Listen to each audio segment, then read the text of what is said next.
David Cameron says he has begun the task of turning the country around and wants to see it through, as the election campaign gets underway.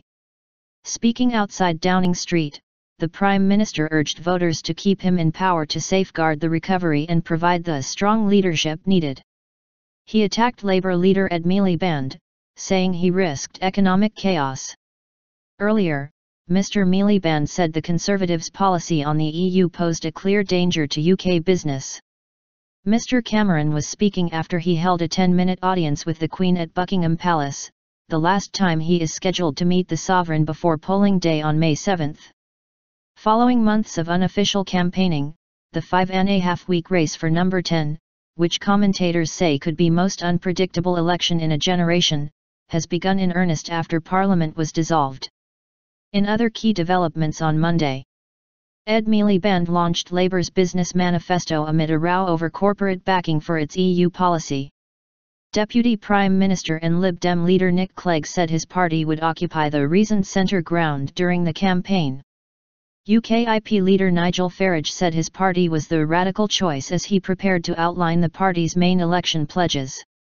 Both Welsh Labour and Welsh Conservatives launched their campaigns. The Green Party of England and Wales said it was offering a message of hope, while the Green Party of Scotland launched its manifesto, including a pledge of a £10 minimum wage. Issues likely to dominate the campaign include the economy and spending cuts, Britain's EU membership, the future of the NHS and immigration. Speaking outside number 10, Mr. Cameron promised to campaign in all four corners of all four nations of the UK during the next 38 days. The election, he said, was about moving forward after 5 years of effort and sacrifice, and he suggested voters faced a stark choice between the Conservatives and Labour. The UK was on the right track, he insisted, and, outlining his campaign themes, he said a Conservative government was needed to guarantee rising employment, lower taxes, greater home ownership, better schools, and dignity in retirement. Together we are turning our country round, and for your sake, for your family's sake, for the sake of your children and their future, we must see this through together. He added, this election also takes place when the world is dangerous and uncertain. So we need strong leadership to safeguard our national security as well as our economic security. Labour has said the economic recovery under the coalition has been the slowest in more than 100 years and resulted in a cost of living crisis. It has pledged to raise living standards of everyday working people while cutting the deficit and securing the future of the NHS. Speaking on Monday in the City of London, Mr. Miliband said the Tories' pledge of an EU referendum in 2017 represented a clear and present danger to jobs and prosperity and, in contrast, Labour would return Britain to a leadership role in Brussels. Right and left.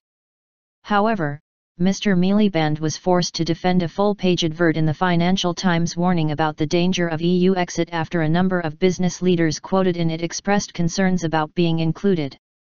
Jürgen Mayer, the UK boss of German manufacturer Siemens, said he did want his views attributed specifically to any one political party, but Labour said they were only quoting public statements.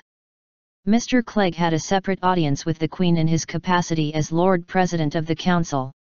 In that role, he chairs the Privy Council, the historic body which advises the monarch.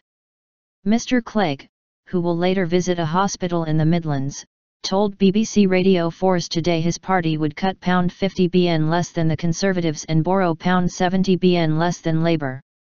There is a real danger that British politics is being pulled to the right and the left, he said. You see Labour herring off to the left, sticking its head in the sand and not dealing with the deficit. You see the Conservatives chasing after UKIP on the right and indulging in plans for ideological cuts to public services.